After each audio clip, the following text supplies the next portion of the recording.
Developing now, Governor Bob Ferguson has a Tuesday deadline to address the state's sanctuary status or potentially lose federal funding. Attorney General Pam Bondi's threat comes at the same time as the University of Washington is also being actively investigated for its handling of anti-Semitism on campus.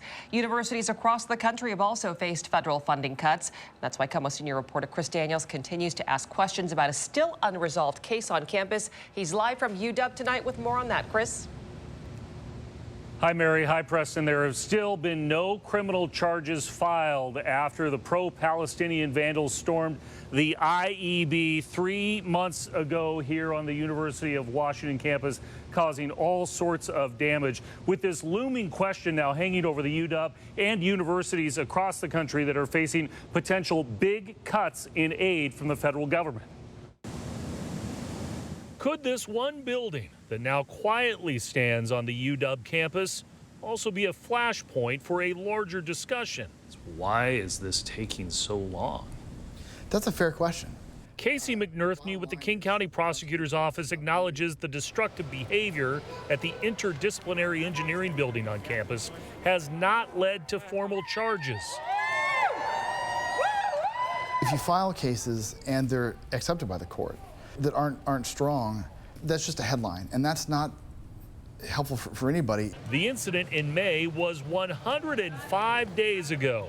There were 34 arrests, $1 million in damage with zero consequences, despite the knee-jerk announcement that the university was facing a federal probe of anti-Semitic behavior, and after Columbia settled with the Trump administration under similar circumstances. Harvard may not be far behind. Duke and UCLA are also being threatened with federal funding cuts, and now Attorney General Pam Bondi is suggesting Washington could lose federal support if the state does not change its sanctuary status.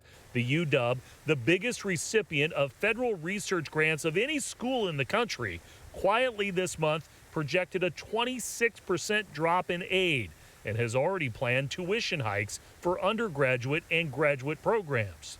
Is there any pressure here because of the national environment around college campuses and higher education that you have to follow through on criminal charges or else?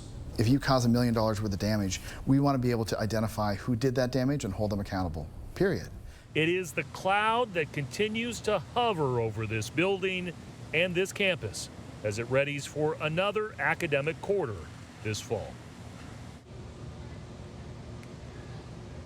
The University of Washington again today declined to do any sort of on-camera interview about this, instead issuing a statement once again to me saying that they have made several changes on how they handle anti-Semitic behavior and civil rights compliance. Washington Governor Bob Ferguson is expected to address Bondi's threat in a press conference tomorrow. Chris, we saw multiple arrests and student suspensions after the incident in May. Any idea why the investigation has dragged out this long? Yeah, Mary, I've asked those questions now for several weeks and months, and it's my understanding there were no cameras inside the building at the time of the alleged crime. So prosecutors and police have been trying to really pinpoint who may have been inside when that vandalism and when that damage occurred. It's also my understanding that the University of Washington Police Department only recently started asking for search warrants of some of the suspects, and perhaps that is why this has dragged on as long as it has. All right, Chris, thank you.